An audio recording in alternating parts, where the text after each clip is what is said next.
Hey y'all, today I'm going to be showing you how to make your own loaf of Irish soda bread. This is super simple. You only need 4 ingredients, and those ingredients are 4 cups of all-purpose flour, 1 teaspoon of baking soda, 1 teaspoon of salt, and 1.5 cups of buttermilk. So let's go ahead and get started. First, I'm going to give my flour a good stir. This is going to remove any lumps and make it lighter so I don't end up with packed flour. Now to measure, I'm going to use a 1 cup dry measuring cup, and I'm going to spoon the flour into the cup. We do not want to dip it and scoop it with our measuring cup. That's going to result in packed flour, which is going to mean more flour than you need. So I'm going to use a metal spatula and just level it off so we have exactly 1 cup of flour. Then I'm going to do this 3 more times because we want 4 cups of flour.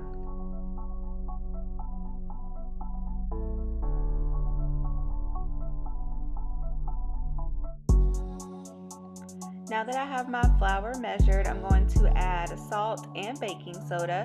So I'm going to measure 1 teaspoon of salt.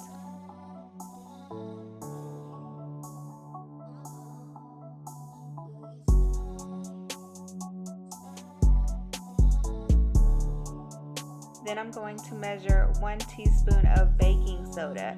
And baking soda boxes are nice because they have a built-in leveler in the box. So just dip your spoon in and scrape it on that side at the top and it levels to give you the perfect teaspoon.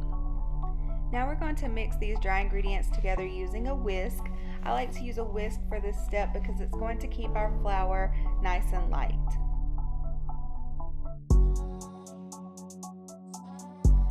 Now for our last ingredient, we are going to add in 1.5 cups of buttermilk.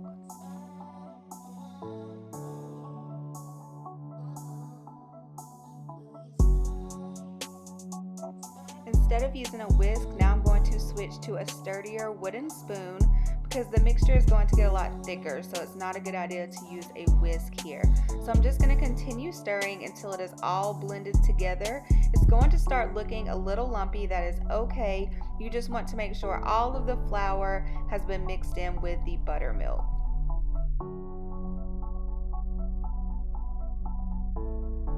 Once you feel like you've mixed as much as you can with the spoon, you can switch to your hands and just kind of start squeezing it together, again mixing all of those ingredients.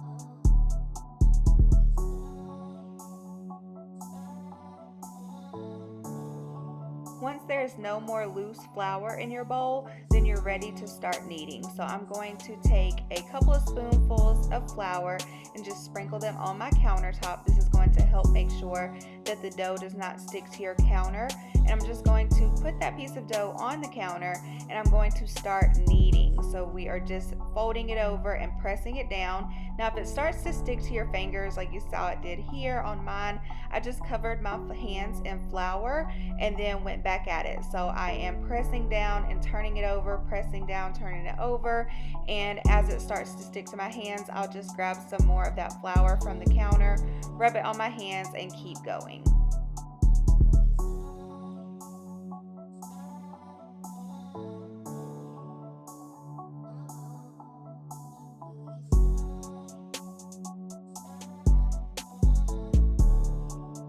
You want to keep kneading until you have formed a smooth ball of dough. So once you're finished, form it into a circular shape, put some more flour on your hands, and cover the entire ball of dough in flour. Now it's time to prepare our baking pan. You can either use nonstick cooking spray or parchment paper. Once you've placed it on the pan, you want to use a knife to cut an X into the top of the bread.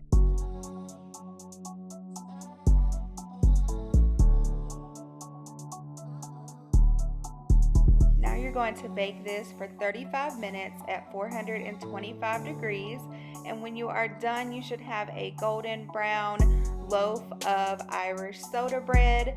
This bread is typically going to have a nice crust on the outside and then be nice and soft on the inside.